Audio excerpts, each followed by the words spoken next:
سلسلہ ہدایت قرآن، سنت اور اہل بیت علیہم السلام میں خوش آمدید۔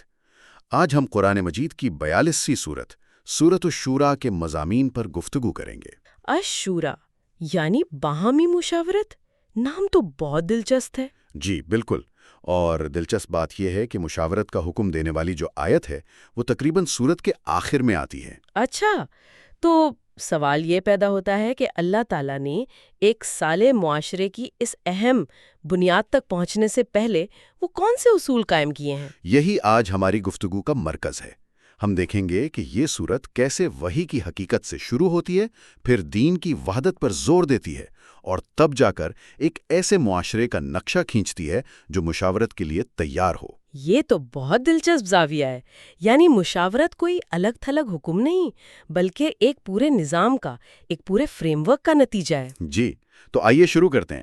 بسم اللہ الرحمن الرحیم، ہم عین سین کاف۔ سورت کا آغاز ہی ان پراسرار حروف سے ہو رہا ہے، حروف مقطعات۔ جی، قرآن کی 29 صورتیں ان سے شروع ہوتی ہیں، لیکن یہاں 5 حروف کا مجموعہ ہے جو کہ غیر معمولی ہے۔ ان کے معنی پر بہت بحث ہوئی ہے۔ جی، میں نے پڑھا ہے کہ کچھ مفسرین کہتے ہیں کہ یہ اللہ کے ناموں کی طرف اشارہ ہیں، جیسے ہا سے رحمان، عین سے علیم، اس طرح سے۔ جی، یہ ایک تفسیر ہے، لیکن ایک اور نظریہ ہے جو ان کے مقصد پر زیادہ توجہ دیتا ہے۔ یعنی معنی سے زیادہ ان کا فنکشن کیا تھا؟ بالکل۔ آپ تصور کریں کہ عرب اپنی زبان دانی پر فخر کرتے تھے۔ ان کے سامنے ایک کلام پیش ہو رہا ہے جو دعویٰ کرتا ہے کہ وہ انسانی کلام نہیں ہے۔ اب اس کلام کا آغاز ہی ایسے حروف سے ہو رہا ہے جن کا کوئی ظاہری معنی نہیں ہے۔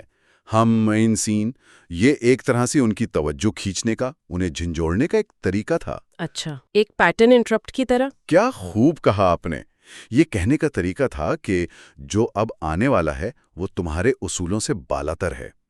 تو یہاں ان حروف کی پراسراریت ہی اصل پیغام ہے۔ کہ ان کا خفیہ معنی کیا ہے، بلکہ یہ کہ یہ خود ایک زبردست کمیونیکیشن ٹیکنیک تھی۔ جی، اور اس اعلان کے فوراً بعد اللہ تعالیٰ وحی کے تسلسل کی بات کرتا ہے۔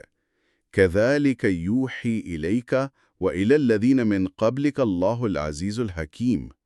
خداوند عزیز و حکیم تیری طرف اور تجھ سے پہلے انبیاء کی طرف اسی طرح وحی کرتا رہا ہے۔ تو یہ دین کے تسلسل کی ایک دلیل ہے کہ پیغام وہی ہے جو ہمیشہ سے بھیجا جاتا رہا ہے۔ جی، اور یہ پیغام اتنا عظیم ہے کہ آیت 5 میں فرمایا تَكَادُ السَّمَاوَاتُ يَتَفَطَّرْنَ مِن فَوْقِهِنَّ۔ قریب ہے کہ آسمان اوپر سے پھٹ پڑے۔ یہ تو بہت شدید تصویر ہے۔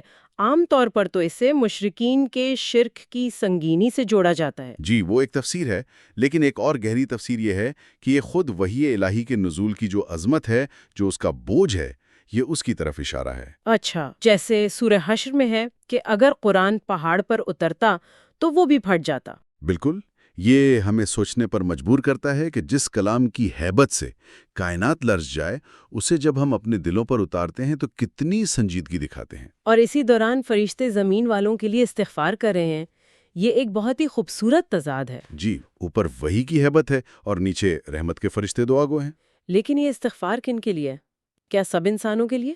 دیکھیں، سورہ مومن اس کی وضاحت کرتی ہے کہ یہ خاص طور پر ان لوگوں کے لیے ہے جو ایمان لاتے ہیں، توبہ کرتے ہیں اور اللہ کے راستے پر چلتے ہیں۔ تو یہاں مشاورت کی بنیاد کا پہلا اصول قائم ہو رہا ہے، یعنی وحی کی عظمت کو سمجھنا اور رحمت الہی کا اہل بننے کی کوشش کرنا۔ بالکل۔ اب جب وحی کی حقیقت قائم ہو گئی تو سورت فوراً اس دور کے سب سے بڑے مسئلے یعنی مذہبی تفریقے کی طرف آتی ہے۔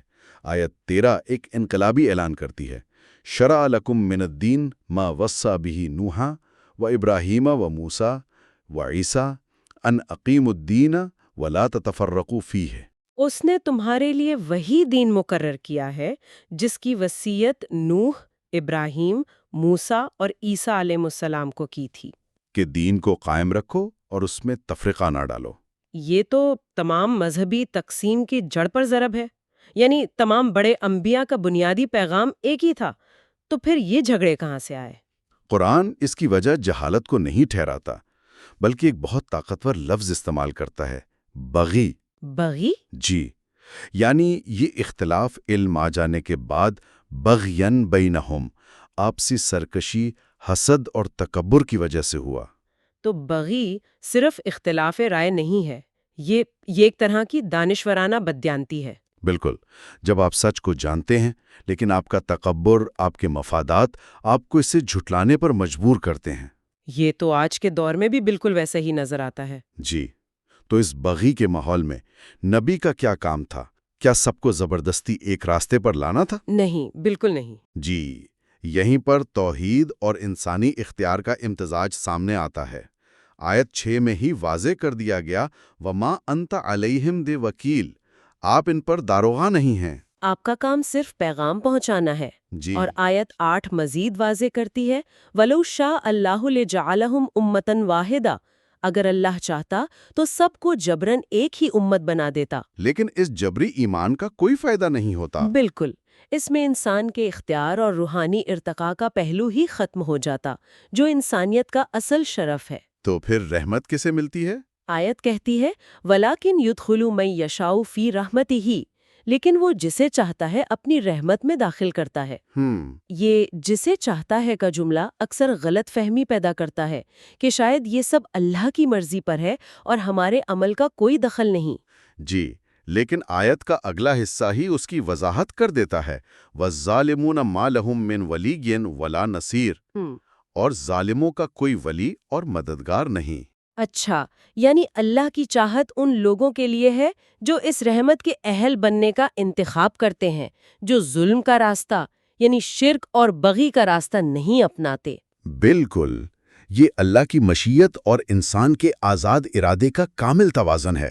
تو اب تک ہم نے دیکھا کہ ایک صالح معاشرے کی بنیاد وحی کی عظمت کو تسلیم کرنے اور دین کی وحدت کو سمجھنے پر ہے۔ اس کے بعد کیا آتا ہے؟ اس کے بعد آتا ہے ہدایت کے مرکز سے جوڑنا، اور یہ سورت کی مشہور ترین آیت 23 میں بیان ہوا ہے، جسے آیت المودت بھی کہتے ہیں۔ قُل لَا أَسْأَلُكُمْ عَلَيْهِ أَجْرًا إِلَّا الْمَوَدَّةَ فِي الْقُرْبَى، کہہ دیجئے میں تم سے اس تبلیغ رسالت کا کوئی اجر نہیں مانگتا سوائے اپنے قریبیوں سے محبت کے۔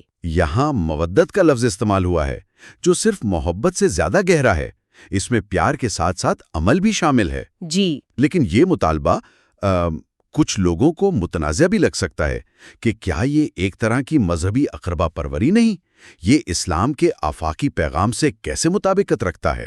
یہ بہت ہی اہم اور نازک نقطہ ہے۔ دیکھیے، یہ اجر دراصل امت کے اپنے فائدے کے لیے ہے، یہ کوئی ذاتی فائدہ نہیں ہے۔ اچھا، مودت ایک روحانی اور فکری تعلق کا نام ہے۔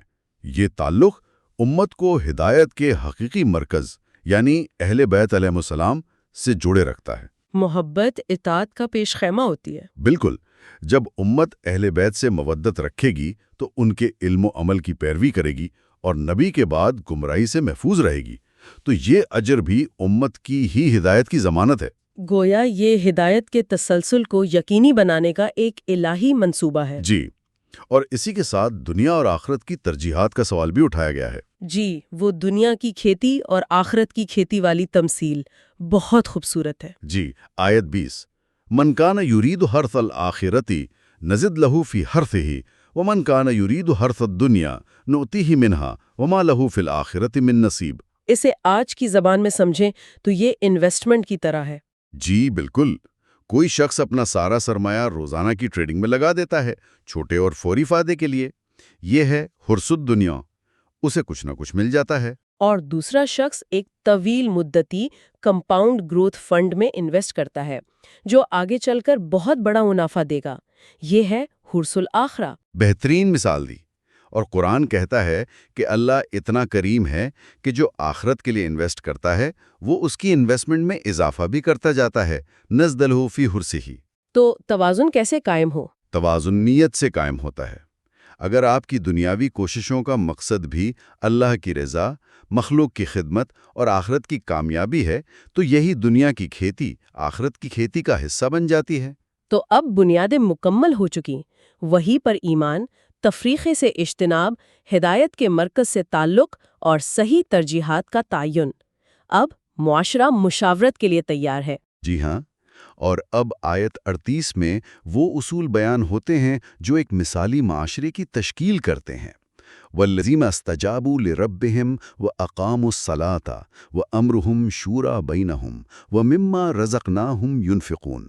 اور وہ جو اپنے رب کا حکم مانتے ہیں، نماز قائم کرتے ہیں اور ان کے معاملات آپس کے مشورے سے طے پاتے ہیں۔ اور جو ہم نے انہیں رزق دیا ہے اس میں سے خرچ کرتے ہیں۔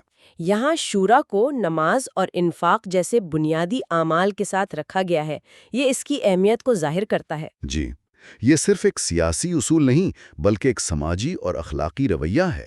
یہ آمریت کی نفی ہے۔ بالکل، یہ اس بات کا اعلان ہے کہ اجتماعی دانش ہمیشہ انفرادی رائے سے بہتر ہوتی ہے۔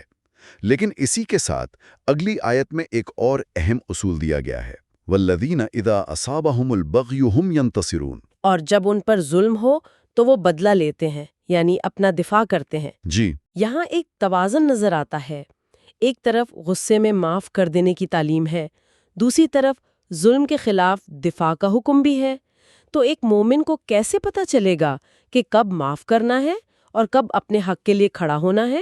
اس کا معیار آیت 40 میں دیا گیا ہے، فَمَنْ عَفَا وَأَصْلَحَ فَأَجْرُهُ عَلَى اللَّهِ۔ بس جو معاف کر دے اور اس معافی سے اصلاح ہو جائے تو اس کا اجر اللہ پر ہے۔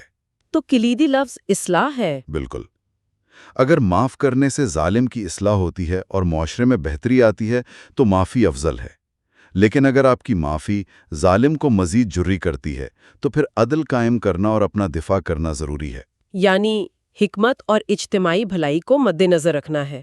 یہ بہت گہری بات ہے۔ جی، اچھا، زندگی میں اکثر مصیبتوں کا سامنا بھی کرنا پڑتا ہے، اس کے بارے میں سورت کیا کہتی ہے؟ اس کے لیے آیت 30 ایک بنیادی اصول دیتی ہے، وَمَا أَصَابَكُم مِّن مُّصِيبَةٍ فَبِمَا كَسَبَتْ أَيْدِيكُمْ وَيَعْفُو عَن كَثِيرٍ۔ جو مصیبت بھی تم پر آتی ہے وہ تمہارے اپنے ہاتھوں کی کمائی ہے اور وہ بہت سے گناہوں کو تو معاف ہی کر دیتا ہے۔ یہ ذاتی احتساب کا ایک زبردست اصول ہے۔ لیکن یہ آیت ان لوگوں کے لیے سمجھنا بہت مشکل ہو سکتا ہے جو شدید اور بظاہر ناحق تکلیف سے گزر رہے ہوں۔ مثلاً انبیاء اور اولیاء پر آنے والی مشکلات کی کیا توجیہ ہے؟ بہت اہم سوال ہے۔ دیکھیں، یہ آیت ایک عمومی اصول بیان کرتی ہے لیکن اس کی تخصیص بھی ہے۔ ایک حدیث میں آتا ہے کہ بلائیں اور مصیبتیں ظالموں کے لیے سزا، مومنوں کے لیے امتحان، انبیاء کے لیے درجات کی بلندی اور اولیاء کے لیے کرامت ہوتی ہے۔ اچھا، تو مصیبت کا فلسفہ ہر ایک کے لیے مختلف ہے؟ جی، عام انسانوں کے لیے یہ اکثر اپنے اعمال پر نظر ثانی کا ایک موقع ہوتی ہے، جبکہ اللہ کے مقرب بندوں کے لیے یہ ان کے صبر کو ظاہر کرنے کا ذریعہ بنتی ہے۔ اور اسی طرح رزق کی تقسیم میں بھی اللہ کی حکمت ہے۔ جی، آیت 27 کہتی ہے کہ اگر اللہ سب کو بے حساب رزق دے دیتا تو وہ زمین میں سرکشی کرنے لگتے، اسی لیے وہ ایک اندازے سے نازل کرتا ہے۔ اور اس بڑی تصویر میں ایک بہت ہی حیران کن آیت بھی ہے، آیت 29، جو آسمانوں میں زندگی کے وجود کی طرف اشارہ کرتی ہے۔ جی ہاں، وَمِنْ آیَاتِهِ خَلْقُ السَّمَاوَاتِ وَالْأَرْضِ وَمَا بَثَّ فِيهِمَا مِنْ دَابَّةٍ۔ اور اس کی نشانیوں میں سے آسمانوں اور زمین کی تخلیق اور ان جانداروں کا پھیلانا ہے جو اس نے ان دونوں میں پھیلائے ہیں۔ یہاں فیہما یعنی ان دونوں میں کا لفظ استعمال ہوا ہے، جو واضح طور پر آسمانوں میں بھی جانداروں کے وجود پر دلالت کرتا ہے۔ واقعی؟ جی، امام علی علیہ السلام سے ایک قول منقول ہے کہ آسمان کے یہ ستارے ایسے شہر ہیں جیسے زمین پر شہر ہیں۔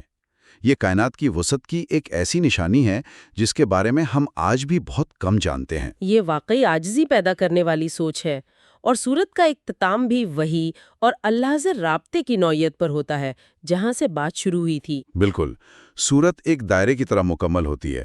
آیت 51 میں اللہ کے انسان سے کلام کرنے کے 3 طریقے بیان ہوئے ہیں۔ ایک تو وحی یعنی براہ راست دل میں بات ڈالنا۔ جی، دوسرا پردے کے پیچھے سے جیسے حضرت موسیٰ علیہ السلام سے کلام ہوا، اور تیسرا فرشتے کے ذریعے۔ اور آیت 52 میں قرآن کو روح کہا گیا ہے کیونکہ یہ دلوں کو روحانی زندگی بخشتا ہے۔ جی، لیکن اسی آیت کا اگلا حصہ غور طلب ہے۔ ما کنت تدری مال کتاب ولل ایمانو، آپ نہیں جانتے تھے کہ کتاب کیا ہے اور نہ ہی یہ کہ ایمان کی یہ تفصیلات کیا ہیں۔ اس کا صحیح مفہوم کیا ہے؟ اس کا مفہوم یہ ہرگز نہیں کہ آپ صلی اللہ علیہ وآلہ وسلم معاذ اللہ ایمان سے ناواقف تھے۔ تو پھر بلکہ یہ ہے کہ آپ قرآن اور شریعت کی ان تفصیلات کو نہیں جانتے تھے جو وحی کے ذریعے آپ کو بتائی گئیں۔ آپ کی فطری توحید اور اخلاقی پاکیزگی بے مثال تھی، لیکن شریعت کے احکام کا علم آپ کو وحی کے بعد ہی عطا ہوا۔ اچھا، تو یہ اس بات کی دلیل ہے کہ یہ کلام آپ نے خود نہیں بنایا، بلکہ یہ خالصتاً اللہ کی طرف سے نازل کردہ ایک نور ہے۔ بالکل۔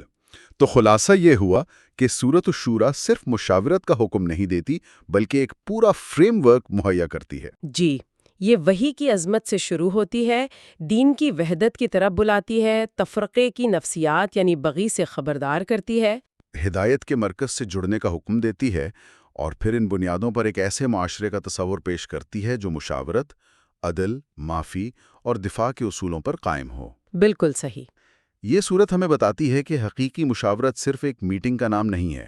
یہ ایک ایسا کلچر ہے جو تبھی پروان چڑھ سکتا ہے جب لوگ توحید پر قائم ہوں، اپنی ذاتی انا کو قربان کرنا سیکھیں اور اجتماعی بھلائی کو ترجیح دیں۔